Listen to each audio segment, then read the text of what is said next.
JK Rowling's magical world has captivated readers of all ages for decades, but have you ever asked yourself how Harry Potter came into being in the mind of JK Rowling? Welcome, witches, wizards, and muggles alike, to Self-Mastery, where we journey through the mystical realms of JK Rowling's mind. Today, we embark on an enchanting adventure to explore the origins of the beloved Harry Potter series. Let's dive in. The JK Harry Potter book series idea came to Rowling in 1990 on a train from Manchester to London. On the train, she suddenly comes up with the idea for a story about a boy who is drawn into a magical world and must fight an evil wizard. Harry Potter character is inspired by a boy she saw at the train station.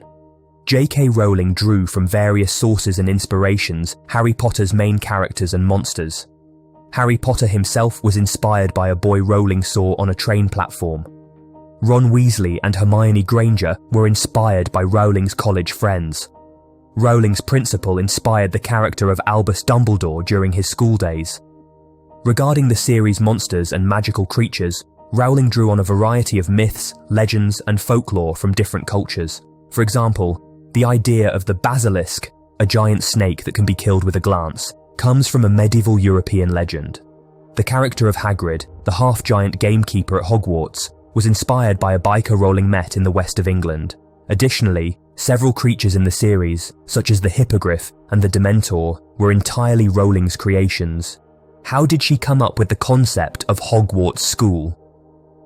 JK Rowling came up with the idea for Hogwarts School of Witchcraft and Wizardry in the Harry Potter book series based on her own childhood experiences and love of literature. As a child, Rowling was an avid reader and spent much time in the library, where she discovered classic children's books and myths and legends from various cultures.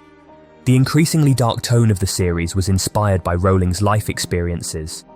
The Harry Potter series becomes considerably more sophisticated as it progresses, grappling with serious issues like death and bigotry. Rowling has been open about the fact that much of the darkness is autobiographical. She told Oprah Winfrey that, though she did not realize it when she began writing the series, making Harry an orphan, along with his subsequent experiences with death, was her way of dealing with the death of her mother, who died of multiple sclerosis when Rowling was 20. If she hadn't died, I don't think it's too strong to say that there wouldn't be Harry Potter. The books are what they are because she died. The Dementors, among the most frightening creatures in the franchise, were inspired by her struggles with depression during her 20s.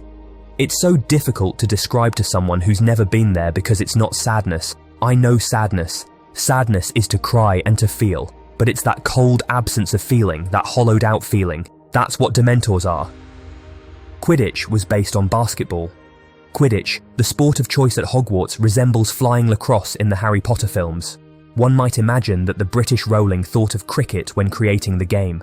After all, the Quidditch brooms look a little bit like bats. Her inspiration was the All-American basketball. In her Amazon interview, Rowling explained, "I wanted a sport for wizards, and I'd always wanted to see a game where there was more than one ball in play at the same time. The idea just amused me. The muggle sport it most resembles is basketball, which is probably the sport I enjoy watching most."